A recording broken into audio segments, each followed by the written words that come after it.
do ta garantojnë përfaqësimin e drejtë dhe adekuat në këtë ligj, janë pikërisht plani për punësimi i cili do të bëhet apropo këtij ligji dhe metodologjia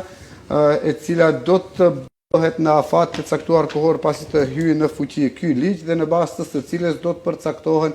edhe punësimet. Po prap, fokus kryesor do të mbetet profesionalizmi dhe kompetencat të cilat do t'i kenë kandidatët, ndërsa çështja e etnisë, në rastin konkret edhe atë që edhe ju e keni pranuar, do të garantohet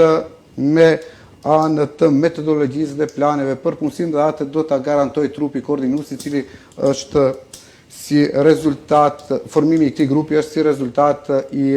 këtij ligji. Pra, zotë Shamari,